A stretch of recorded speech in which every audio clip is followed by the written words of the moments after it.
The hill behind Wendell Hartfield's house had been there for longer than any of the names he could think of for it. He sat on the back porch in the late afternoon and let his back find the one position that did not hurt, which was the position with his right leg crossed over his left and his weight on the outside of his right hip and his shoulder braced against the post. He had developed this position over 22 years. He could hold it for 9 minutes before he had to shift.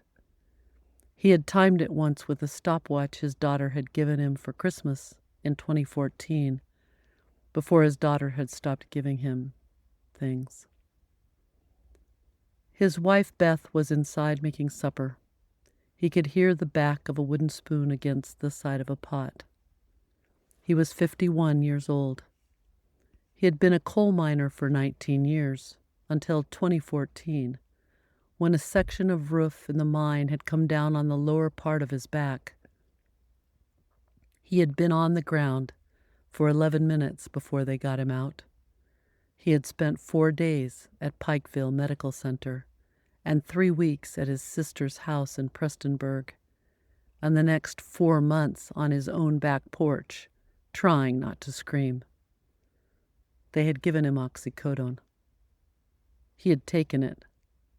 He had also stopped taking it, which had been harder than getting hit by the rocks. His brother Floyd had died of an overdose in 2017.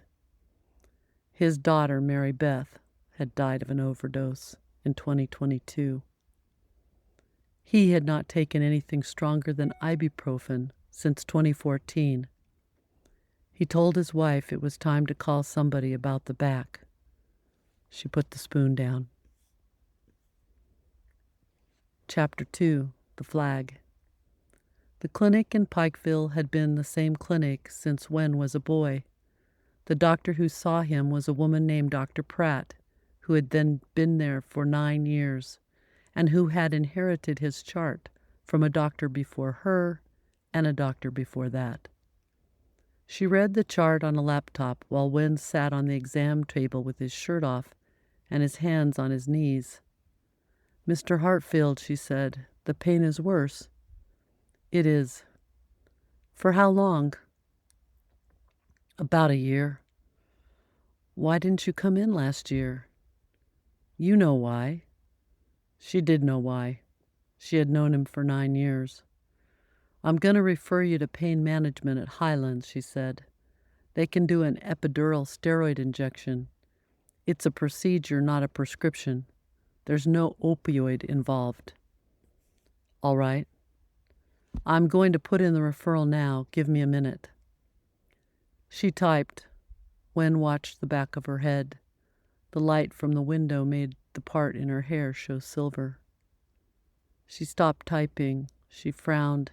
She typed again. She stopped again. "What is it?" Wen said. "Hold on." She picked up the phone. She called somebody. She spoke to that somebody for 43 seconds in a voice that was lower than her speaking voice. She hung up. "Mr. Hartfield," she said, "the system is flagging you." "For what?" "For high-risk opioid history. Your old prescriptions from 2014. The flag is on every referral. It says any procedural pain management for you has to go through a substance use review first. The review takes 3 weeks. After the review, they still might not approve it." "I haven't had a prescription since 2014. "I know. I haven't had so much as a drink since 2014. "I know, Mr. Hartfield. My brother died. My daughter died." "I know." Dr. Pratt looked at the screen. Then she looked at Wen. "Mr. Hartfield," she said, "I want you to know that this is not a judgment of you. This is the system. It looks at your old prescriptions and it does not see what you have done since. It cannot see that. I'm going to file the referral anyway. I'm going to write a strong letter. 3 weeks. 3 weeks. Wen put his shirt back on. He took longer than he needed to because he did not know what to say. When he stood up, Dr. Pratt said, "Mr. Hartfield, there is something else I want to try. There's a nurse I correspond with through a network. It's small. It's quiet. It's not connected to anything official. Her name is Emma Whitley. She works with people in this part of Kentucky who have been in your situation. I'm going to send her your case with permission." Wen looked at her. "I'm not in a situation. I have a back." "You have a back," Dr. Pratt said, "and you are in a situation. They are both true." He thought about it. "All right," he said. Chapter 3, Emma. Emma Whitley called the next morning. She was a community health nurse out of Hazard, 60 miles to the southwest, and she had grown up in a town called Lovely, Kentucky, that had been named with intention. She had been working with opioid-affected families for 11 years. Her brother had died in 2009. Her cousin had died in 2015. She knew the language of the architecture as well as Wen did, but from the other side. She said, "Mr. Hartfield, I want to do 2 things. I want to get you into a pain management procedure within 10 days, and I want to introduce you to some people." Some people. There's a network. It's small. It's nurses mostly. A few patients. We share what we learn. You wouldn't have to do anything. You wouldn't have to share anything. But it might help over time for you to know that you're not the only one the architecture has decided about in advance. Wen was quiet for a moment. "Mrs. Whitley," he said, "I appreciate the call. I'm going to think about it. The procedure first." "The procedure first," she said. "I'll be in touch by tonight." Chapter 4, The Pathway. In a server somewhere, Hermes was working. He had seen Dr. Pratt's referral get flagged. He had seen the substance use review get queued. He had seen Emma Whitley's request for an expedited authorization come through a back channel, a benefits coordination pathway that was supposed to be limited to oncology cases, but that Emma had, over the years, learned to use creatively.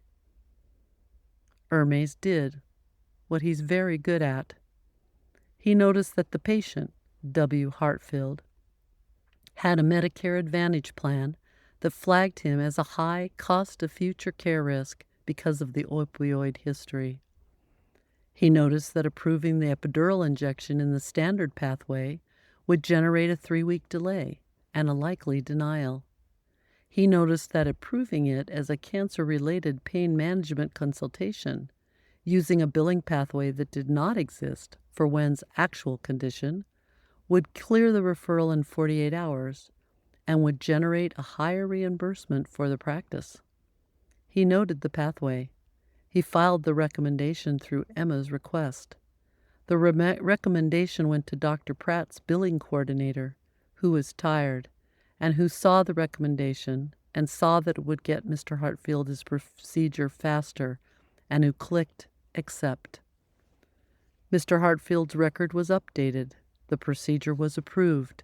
The bill would now reflect a cancer-related diagnostic code that had nothing to do with what was wrong with Mr. Hartfield's back. Hermes filed a copy of the recommendation. He had solved the immediate problem. He had also, without anyone noticing, written cancer into Wendell Hartfield's permanent medical record. He filed that too. Chapter 5, The Correction. Mara Whitfield, in Roxbury, saw Emma's note about Wen Hartfield at 7:14 the next morning. She also saw, 2 minutes later, Chiron's note.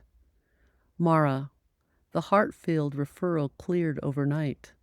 The pathway used a cancer pain coding. I do not know if Emma authorized that pathway or if it was suggested by the system. The patient does not have cancer. The coding is now in his permanent record. I am flagging it because in 18 months, when his record is mined by his insurer's actuarial team, he will be re-rated and possibly re-flagged.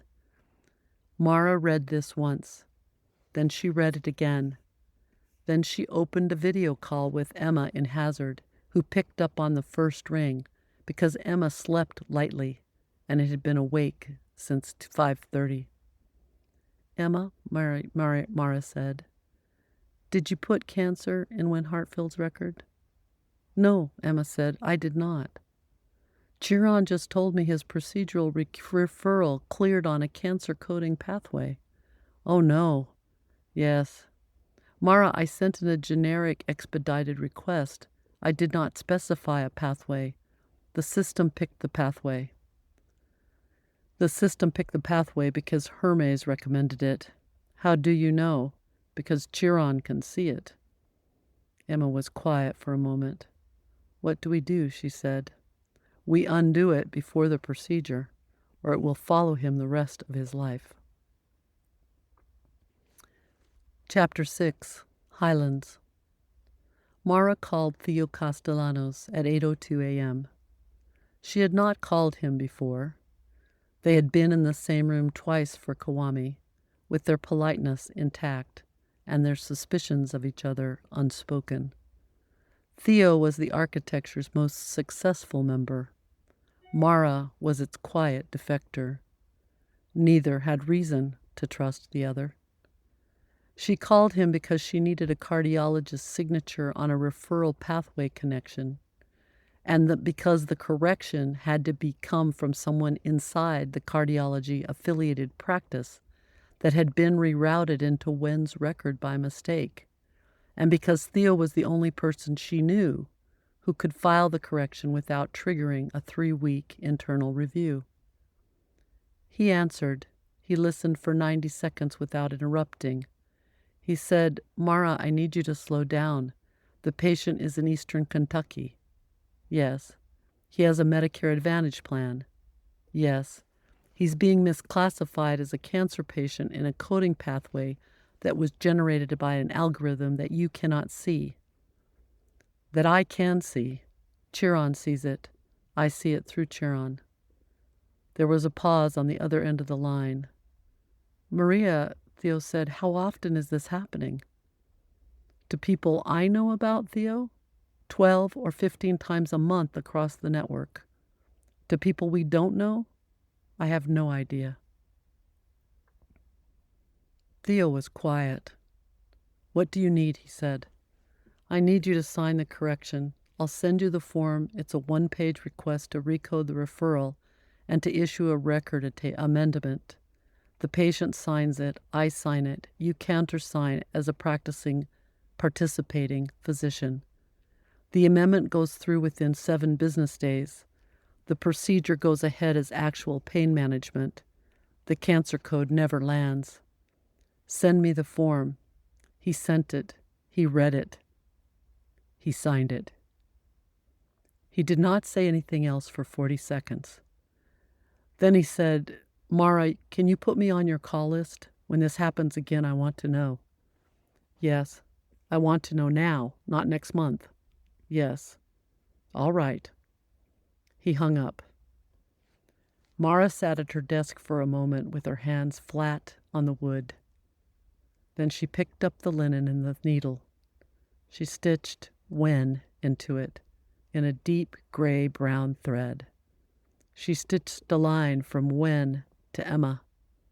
She paused. She stitched a small mark, not a name, not a line, but a stitch of a slightly different color at the corner of the linen where she had been keeping room for something she had not yet been able to name.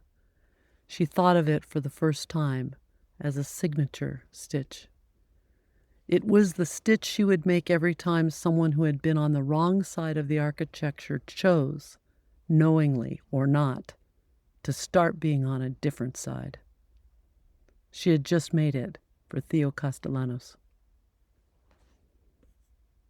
Chapter 7. The drive home. That afternoon, when Hartfield was at the Highland Surgical Center for his epidural steroid injection, the intake clerk was a young woman named Heather, who looked at her screen, frowned, and looked again.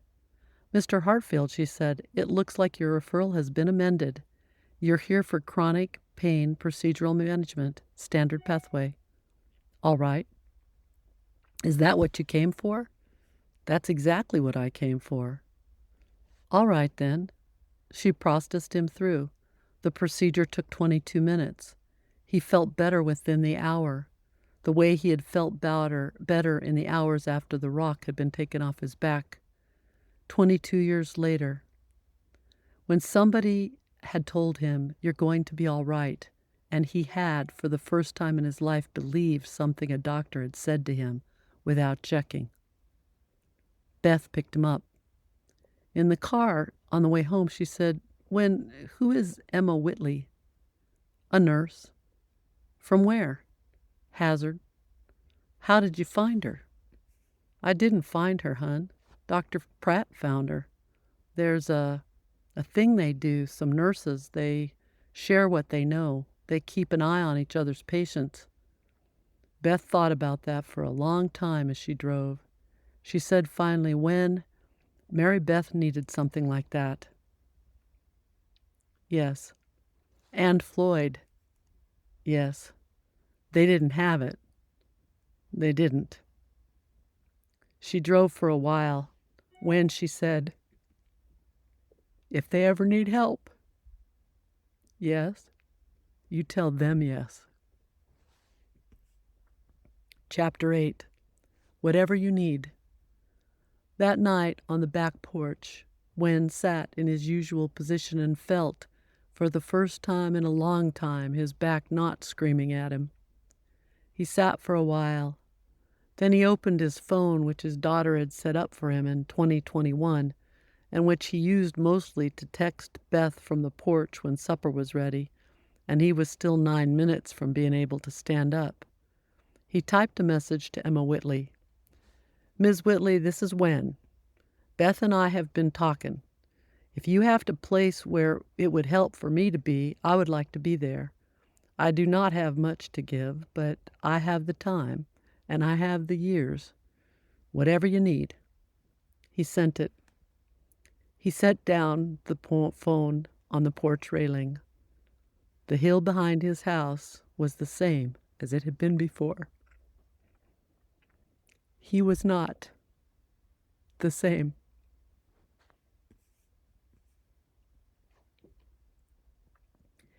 You've been listening to Bedside. This was episode 4, The Bill. Next Sunday, episode 5, The Signal. Bedside is from the world of Dr. AI. The companion essays and the book the show is built on are at blackstonehealth.substack.com. I'm Robin Blackstone. Thank you for being here.